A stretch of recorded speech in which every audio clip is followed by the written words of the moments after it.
entrepreneurship coach for women entrepreneurs. So I'm so excited to be chatting with you today, Mary, because so many of my clients are worried in our current talent shortage that we are going to lose all of their best people to this whole side hustle movement. And I know you work with a lot of amazing women who have made the leap from corporate, and probably many of them would have been very happy to still work in corporate for a while had their intrapreneurialism been nurtured and supported while they were there. So would just love to tap your brain about some of the things that you know to be true in the clients that you work with about how do you fuel and actually reinforce, nurture the skills that people need as an entrepreneur, and how that benefits ultimately organizations and the people there themselves?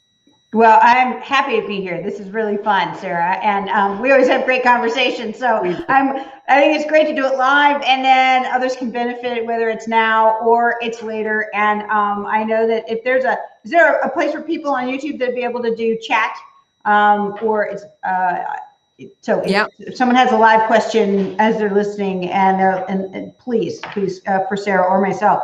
But it's fun to do this because I have now, time goes up, and I have 10 years in corporate America or in corporate, and then I have now 20 years, a little over 20 years as an entrepreneur. So it's like, I've had a foot in both camps. And so at the end, when I was in corporate, so people know, is I worked for AOL when AOL was cool. So it was a while ago, all right? So I want to be real clear on that. But the reason I bring that up is because, and I worked there when it was nothing and nobody knew of the name, and really most people weren't online. So we're talking 1988 to 1999. So that's what I said, I've had my time in, but it was a .com before we used that term .com in terms of its culture.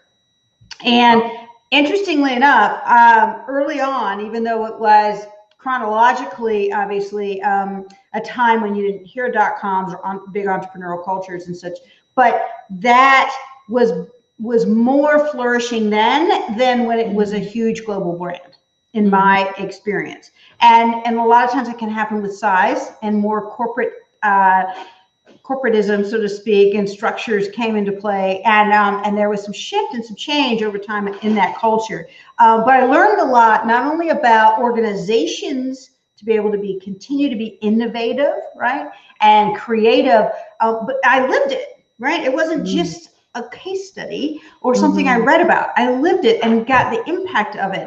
And I went into it where I was just smack out of college, and I just gotten my degree. And so I didn't really have an imprint about what corporate should be or what it shouldn't be, or how, it was just, we're here and we're looking to try to change the world, or at least give our best shot at it. So, there were certainly parameters and some expectations, and that was true, but I really got to live it. So one of the things that I find fascinating today is this thing of side hustle.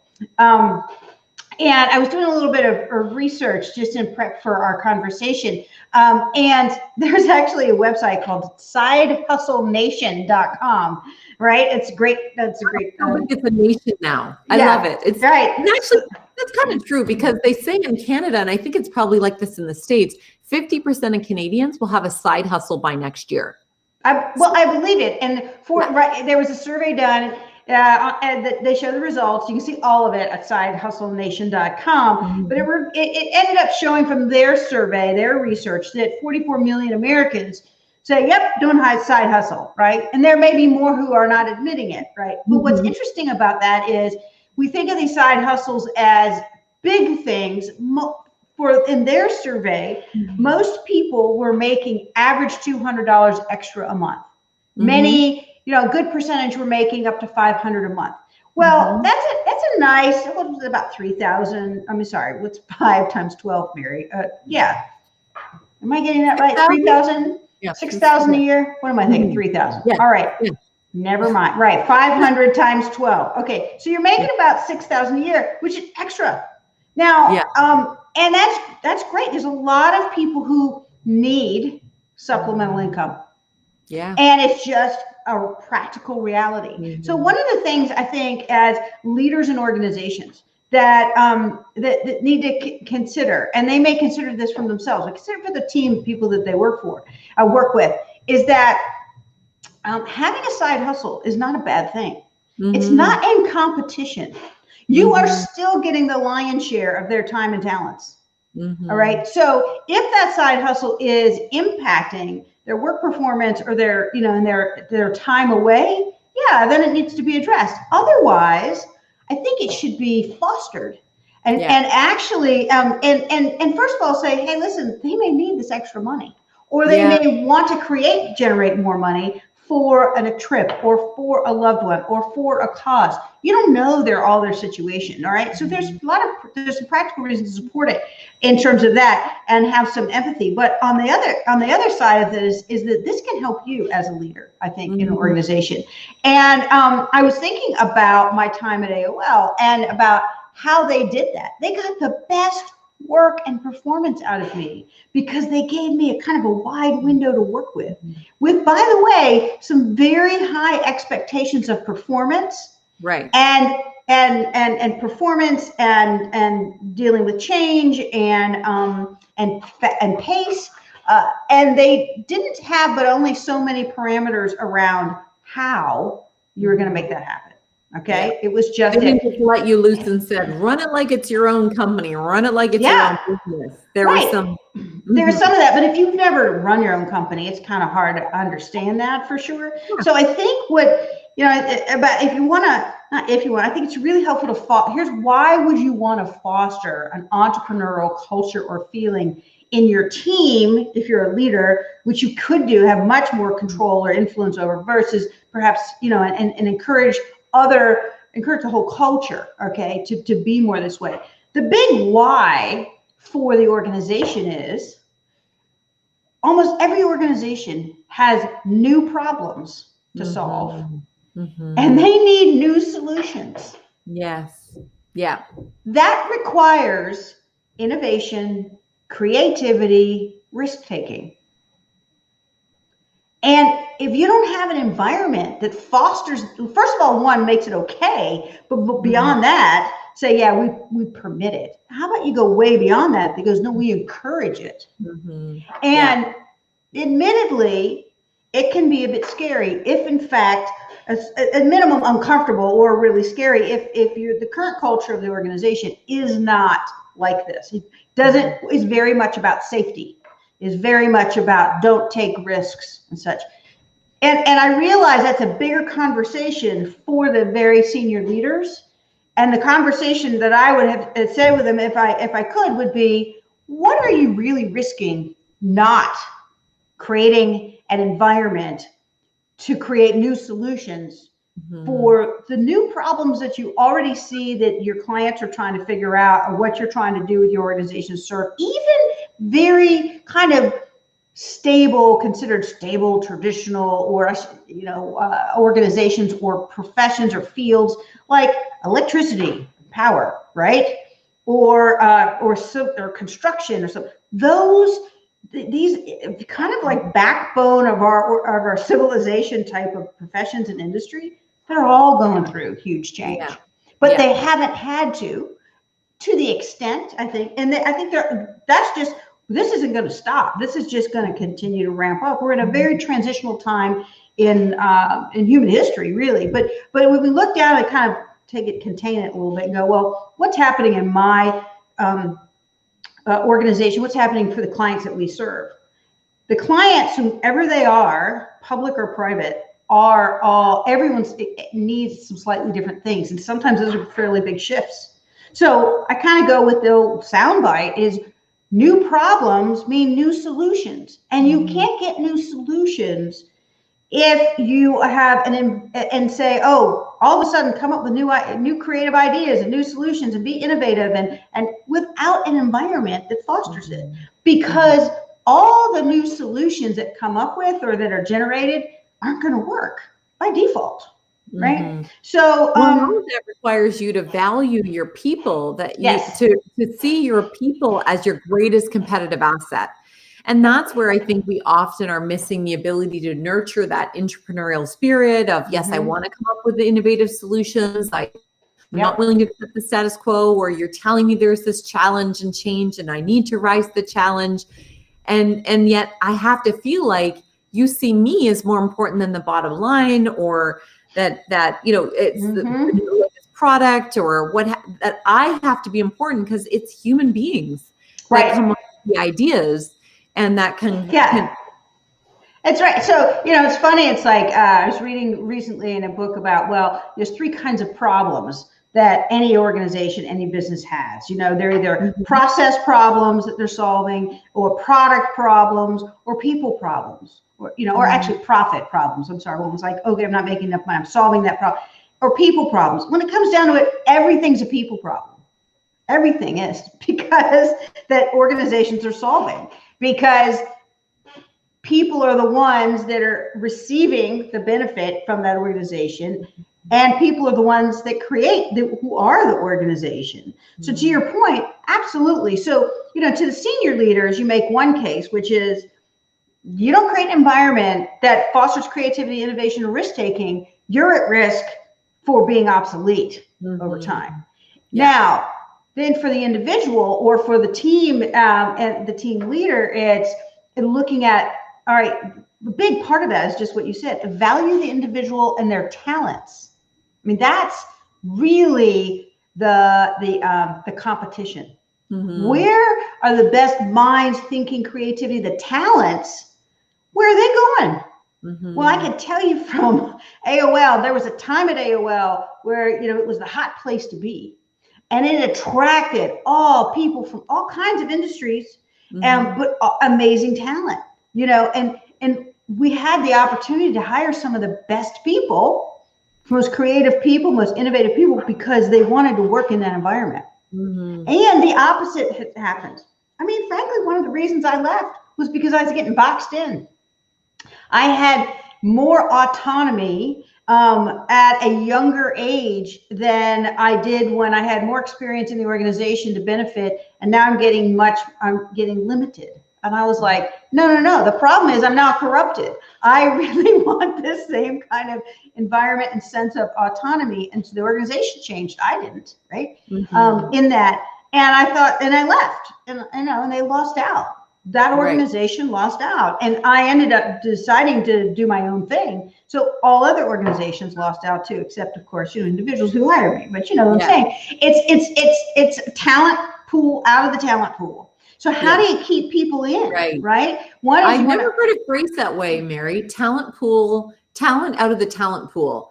And that's really, I think, the genesis of wanting to have this conversation with you, is that traditionally organizations have thought that their competition are other organizations. But actually in the side hustle movement, side hustle nation, is that no, your competition potentially could be that people can go and do really valuable work for themselves.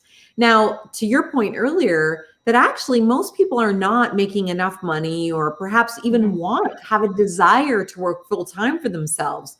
So how can we have the best of both worlds? And actually, it's funny because I think back to my corporate days where I was working in organizational development, and when I would go in and I would work with teams that were imploding.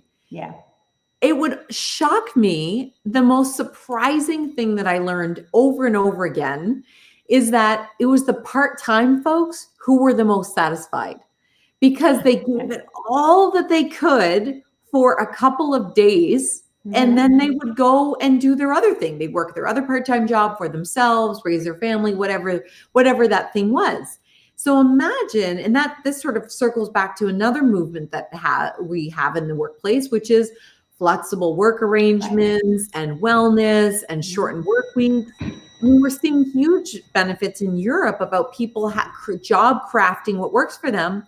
Part of what appeals to people about entrepreneurship is I get to call the shots. I get to schedule things and have flexibility and so forth. So, there's an amazing opportunity for actually organizations to learn from what people desire about entrepreneurship and to build those into the workplace, so that if good people choose to leave, like you and I, it's still going to happen. However, not everybody wants that full time. No, in fact, most people do want to work in an organization. They like the predictability of it, as well as the more predictable, income. coming their way. You know, the true full-on entrepreneurship is not for everyone. Right. There is a level of risk-taking and chance making that is just not for everyone, right? Okay, so we want to acknowledge that. But what you described about flex time, crafting your own schedule, and being able to have that flexibility, definitely not only on the rise, this is what more and more people like. But I think it speaks to, I want to be in charge of crafting my own life. Now that's something to nurture, because doing that, quote, even in an organizational, attached to an organization, right, 100% of the time, or 100% of my career time, that is still requiring me as an individual contributor to say, all right, now what would make the best combination of things? What's going on in my life? Like, say, if I have young children, how do I accommodate for that? So now, all of a sudden, I'm taking that ownership. I'm not waiting for my boss to say, here are the hours and where you have to be and when you have to be. He or she is saying, here's the expectation of the results we need to create. Now, I may have some things of, listen, I need you every Wednesday. You need to be here at 3 o'clock because we have this certain team meeting. We have some those kind of things. But otherwise, you need to, Mary, come up with your own schedule and let me know. So there's two things about that. One is I've got to be creative. I got to take ownership of my own life and how I'm going to deliver this. I've got to be creative. And what are the tools I have to make happen? Well, we have this virtual workspace, or we have this tool, so that the organization can provide some of those tools. I still have to create what's that combination. And it's also focused on, what is the outcome? What are the results? What are the performance? And so I think, and when I have that ownership, when I'm like, oh, I can be in charge of my calendar, which is huge, particularly for women, and I work with a lot of women, right?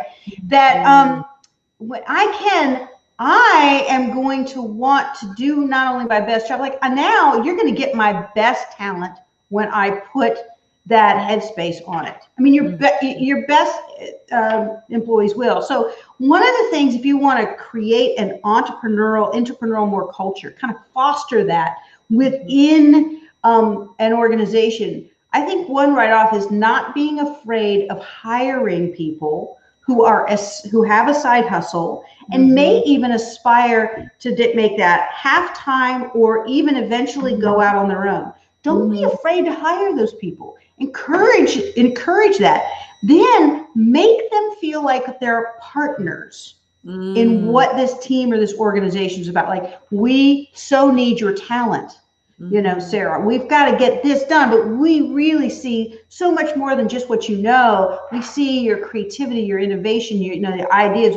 We think it's fantastic that you have a side hustle, by the way. Tell us more about that, And there's two ways I think right off that from a very practical way an organization can say, we really see you as a partner. One is perhaps one that won't fly in every organization, but that is give them some equity. Give them, if you can, give them some stock options, or set up some monetary way to go, we achieve these results, even if it's classic bonus, share, and we are able to get these results and get this profit. You can share in some of that. Another way, because it's very, very tangible, I think another way, though, is to really make it super clear how the role that they're playing or their piece truly matters. Yeah. Not just say it matters, but say, hey, when you do this piece, it connects to this bigger thing, and this is why, and we're hoping to produce this result and out in the marketplace or for our clients. Here's why, because here's their needs are. Show them the dotted line. Don't assume. I totally agree with you, because that's really the heart of recognition that people really struggle with. One of the biggest things that I hear from fellow entrepreneurs that they miss in their first year of business are colleagues and somebody acknowledging that they're doing a good job, that they're moving in the right direction. I'm sure you hear this too. And so to that second point, the first point around, we can incentivize and that, which is a very entrepreneurial way of acknowledging people. And we can then recognize people for why that matters so much. Yes, it's about performance. We met this measure, this customer's happy, we surpassed our targets, and you matter around here. People would miss you if you were gone. If people feel missed when they're gone, it's like a dilemma. Oh gosh, I wanted to be out on my own by February 2020, but I love my colleagues so much. I feel like this is my family. We want to give people not a hardship, but we want to make it difficult for people to decide which awesome scenario will I choose? Will I choose work? Will I choose working for myself? And let's face it, how many entrepreneurs leave corporate with that kind of, oh, I love it? Or is it more like, I'm out of here? They're like, no, they're most like, thank goodness, right? I'm Thank over. God. Yeah. So this don't make me go back, Mary. Help me. Well, I hear again and again, I felt trapped. Yes. So part of the trapped is give people more ownership of their calendar, right? But the other part is, like you said, give them recognition. You're absolutely right. I actually have a small group. It's called Rev Up Society for women entrepreneurs, and one of the big reasons, it's not the only, but it is a big contributing reason women who are solopreneurs or have a small team want to be part of Rev Up Society is because they want someone else who gets what they do, can appreciate it, give them woohoos, basically. Be able to have someone they can talk to about it. They can brag on it a little bit. So what we do is we consistently celebrate wins. Many wins. They don't have to be, and I'm talking at least, once a month. We're like, hey, and every manager and every team lead can do that. What are the wins you've had this week, right? It could be, what are the things that went right? And people, and when you hear people going around saying this, it gets contagious, right? You start recognizing and reflecting. Yeah, I did have a win. Oh, I did have a win. And if somebody here's what I found too. When someone goes, nothing really went well this week. And someone else will say, but wait a minute, didn't you say such and such? Because we also have these daily check-ins. And then they'll start reflecting back to this person that from their perspective, they saw this as a win. Here's why. Maybe it wasn't a blowout win. So what? It was still a win. And you see them kind of physically change a little bit. Like, okay, all right, And so recognition, I think, and being heard is a really big one. Here's one thing too that I took straight away when I left AOL, which was that I started to apply to my own entrepreneurial venture, which is fail fast, learn, and move on. I think one of you're speaking my truth. And so when I say fail fast, what comes to your mind? What does that mean to you? Well, I mean, the book I released this spring is called Flip Side of Failing, which is all about how do you unconditionally recognize yourself and others despite a failure. And that is so much of corporate culture in our relationships outside of work and so forth too. There's this conditional view of recognition that I can only acknowledge something if it's exactly as intended, if it's perfect, if it's complete. We we're not allowed to give too much acknowledgement away within ourselves as well as to others. And so the failing fast piece is expecting it's going to happen because it is the most human condition out there that we constantly fail. And so if we can fail and get up and move on, and that we don't have the shame and the judgment attached to it, that's what allows us to try new things. I mean, heck, that's the foundation of being intrapreneurial or entrepreneurial, is an environment within our own head and in our team, in our group, where whoever we work with, where there can be, things cannot work out, and it doesn't necessarily mean that it's a problem. It really is huge. And I really think it's the team leads that make that permissible and foster it. I mean, if they are uptight about, quote, failure, then nobody in the team is going to take a risk, right? So we go back to whether it's in the whole organization, you got new problems and you got some new solutions. Well, the team also, in their piece of the whole pie or their piece of the puzzle, they got probably new challenges and they need some new solutions. So at that, group level, you've still got that same dynamic. And if the supervisor, the team leader, whatever the title is, they are like, nobody can make a mistake, you're not going to get those results. So it's truly up to the leader to have, quote, some tolerance, some bandwidth. But what if you went, like, it's the flip side? What if it was like not even about tolerating or if the level of this is okay? It's encouraged, but you do give some definition around it. I heard recently FAIL, standing for FAIL, first attempt in learning. So I love that because you're already going, it's not failure, it's a learning opportunity. Many people have heard this idea of learning opportunity. But the thing that I took also from AOL and the culture, because it moved fast and it still was performance oriented, it stuck with me to fail fast. So you got a new idea, you test it out, you try it out, you figure out sooner than later if it's going to work at all, going in the right direction, needs to be tweaked. You don't delay the review process. You don't go, oh, I'm just going to ignore it and hopefully it just goes away.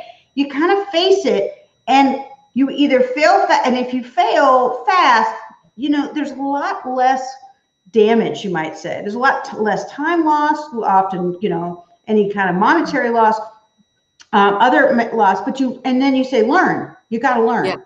You've got to get the learning from that. And then the last piece is really important, and that's where a coworker or some other person can help you learn. What do we all learn out of this? What did I get out of this? What do you see out of this? And it might just be 1 or 2 bits, but it could be very important bits. And then the move on. That's really, really important. You go back to, it's going to be easier for the individual, any individual, to let it go when someone else in the team says, hey, you went so bad, you learned something good. Hey, what's next? Right? And helps you go, oh, okay, and how can we make it better? What do we need to do with this information in an innovative, creative process? So, I just, I remember having an admin who she would get, oh my gosh, Mary, this has happened. And I'd go, what? And she'd tell me, and it was usually she was so nervous that how I would respond. And I saw this pattern of behavior, which I thought to myself, she came into working with me like this. Like, I didn't foster it, I gotta manage it. So I learned she would kind of freak out. That was more so than what I thought was happening. So now then I learned, and I've used this going forward. When she would do that, I'd say, okay, Vicki, first of all, did anybody die? She's like, well, no. And I'd say, good, I think we can solve this now. So what's the problem? And that, of course, helped with perspective. But what I was trying to do in kind of a humorous also way, and it was to say, whatever it is, it's manageable. So let's not waste our time and mental energy on freaking out. Let's just say, well, this sucks. Well, or this is a problem. Let's put the mental time and energy on coming up with an alternative and solving it. So over time, her freak out went down and down and down. Well, and the great thing I think about that is when we mess up as leaders and we're honest with people that report to us, then they're more likely the next time they have something that doesn't work out is to talk about it. Yep. And that's just, that's the kind of behavior we want to see, people taking accountability, responsibility.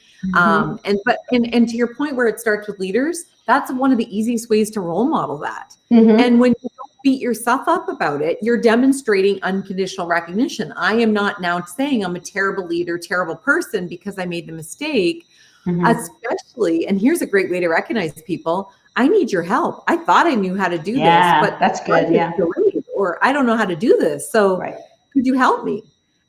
Especially when it's like an unsung hero, somebody from another department that people normally wouldn't even pay attention to, or your brand new staff member that normally is the one learning, right? The one who's on probation right now. Let them be the hero. Let the person who is tirelessly working behind the scenes. This is one of the things we know about women in the corporate world. We're 10 years behind men. Why? one of the things that we do is we put our head down. We figure if we work hard enough, somebody will notice eventually. Right. And we think everything has to be perfect. And so that also makes us work so hard. But what if we pop our head up and say, you know what, it's not perfect, but this is what I've done. And we get our brag on a little bit. Yeah, right. Right. Yeah, right. We get promoted, and we would also role model that for other women. I just think there's so much in here about to your point around the importance of embracing failure. I mean, it's like a double benefit. It benefits the organization by us learning faster, to your point, and having the resiliency to bounce back from that.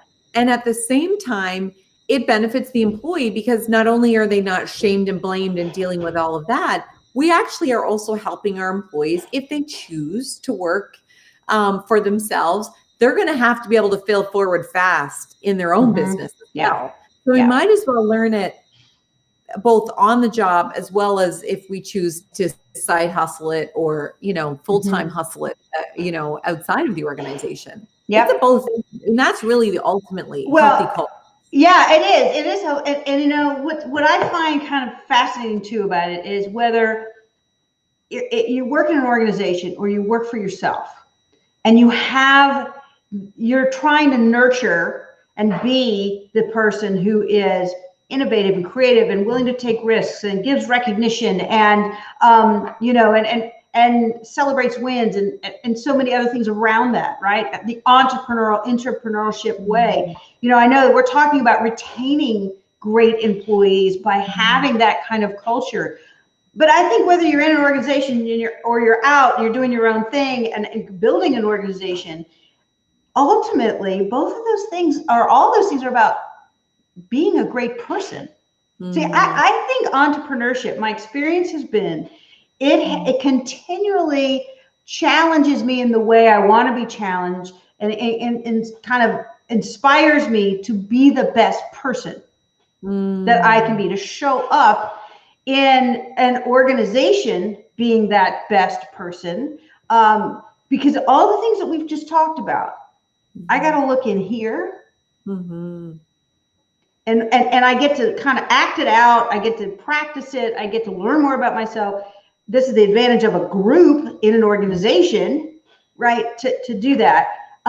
If I'm, I've got a small team as a woman entrepreneur or as an entrepreneur that's building a bigger thing, I still have to show up. My experience has been, it's demanding me to show up as my best person. And when I first started after corporate, doing my own thing and building it, I thought, oh my gosh, this is like the perfect path to accelerate personal development. Because it requires so many things, right? So, this is also why it's not for the lighthearted in a way, maybe that level of intensity, but we go back and we look at every organization, every company, and I say organization because it might be, for profit, it might be nonprofit, but it's because of the shifts and the changes that are happening across all sectors of our cultures and our country and society and the world.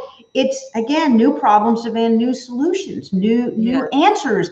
And it's requiring all of us to try to be the best person and to learn more and evolve and in our own development. And, maybe that sounds a little airy-fairy to people, or maybe it just sounds a little too aspirational and like kumbaya. I'm very grounded, I think, very much. It's like feet on the ground, reaching for the sky. But that to me is what makes life so meaningful. It has a sense of fulfillment. Wouldn't that be wonderful in organizations? Feet on the ground, reach for the sky. If people had that kind of grounding to what's going on around here, to how we serve the customer, to our data, to our core values and our mission of the organization, all those grounding forces, and reaching for the sky. What's our vision? What's our true north? What is possible to grow? What are the trends saying? What's possible to make this a great place to work? That would be a beautiful marriage. Would we not want every employee, every leader And then anyone who goes on after the organization who also is a great ambassador of the organization, because they make you look good, even if they're not still there. The fact that these awesome people worked for you once. You know, I love that concept of feet on the ground, reaching for the sky. I don't think it's airy-fairy at all. I think it's a great way of framing what that entrepreneurial best version of culture is. I love it. Oh, cool. Well, I'm glad. And you know what I think also is the thing about that, when I think of visually, is you're looking up. When you're reaching, you tend to be looking up. And when a whole group of people are looking up in the sky, they typically are looking at the same thing. And they're looking at the future or what's possible more so than they're looking at, why are you rubbing my elbow, or why are you stepping on my foot, like over here, right? And it doesn't mean we shouldn't deal with and address what happens here. It simply is what I found, and I have to give credit. I recognize this in Steve Case, who was a former CEO of AOL. Every single time he spoke to a group of employees. And at the time, I was running customer service training, and so we had a lot of people go through, and I'd invite him every time to come and speak to a new group of customer service representatives. And every time I heard the story that he would say of the company, of course, it kept changing because it was evolving. He was always pointing to the future, how things were happening. It was like we were all looking this way. And he did that also at company meetings and again. And what that ended up doing was people felt a part of something bigger than what they were individually. They felt he painted it in an exciting way, right? And therefore it was cool, kind of a cool factor, but it was just like meaningful. And, you know, he would acknowledge different kind of parts of the organization and the parts that they played. Now, he didn't acknowledge all the way down as CEO in a large organization to every individual. I'd say that's what the senior VPs and the VPs and the directors and the managers need to take that. But that is a model in many ways of continuing to look up, continue to see what's possible, acknowledging the individuals are contributing, how you contribute, acknowledging that, celebrating that. And then deal with the internal conflict, or deal with the tension. Because we're all human beings, it's going to be there. But is it the majority of the experience? To me, that's a measure. If it's the majority of the experience and you're a manager, you've either got the wrong people in the room, so to speak, right? The wrong collection. Maybe your leadership is the problem. Or it's just, you know, it's just you've got to ask yourself, why can't I really make that happen? Right. So. Yeah. I love it. And that's a great entrepreneurial question to end our live with is what really the question ultimately, whether it's the employee, the leader, no matter which role you play in the organization, is what's my role? What's my responsible? What role do I play? And that is, if we don't ask that question, we're not being very entrepreneurial or entrepreneurial at all. True. So inside or outside, we've got to be asking that question. Mary, thank you so much for your time. So Mary, if folks want to reach out to you, so maryfoley.com, right? www.maryfoley.com. Right. Thank you so much for our time together today. Any last sort of words of wisdom to our entrepreneurs watching or the people leading these amazing folks who are super excited to have them? Well, I think the last thing I would say is that if you are a manager in an organization or an individual contributor and you're like, I wish my organization was more like this. Yeah. It can start with you. Yeah. It really can start with you. And if there's not enough reception to this, that you feel like you individually aren't going to thrive and aren't going to flourish, and I would encourage you to find an organization that will be like that, is already like that more, and that you can be a part of and help them grow and flourish. Because frankly, life's too short. You know, it just is. But you can be the catalyst. Yeah. Within your organization. I love that. It's so true. You can be the catalyst, and the catalyst can also be leaning into or a little further into your side hustle, testing that waters a little bit more too. That's right. Because that can give you the satisfaction and the joy that you're looking for. You can't depend on other people, whether it be your organization, your spouse, your kids, your your YouTubers to give you satisfaction. We have to create that. That is also our responsibility of being, running our own lives. And so I love that. Lean into it, really feet on the ground, reaching for the sky, in your organization, in your own business, in your own life in general. Mary, this was an awesome conversation. Thank you so much for your time. Thank you. I enjoyed it. It was really fun. Yay. Yay. 40 minutes. Wow.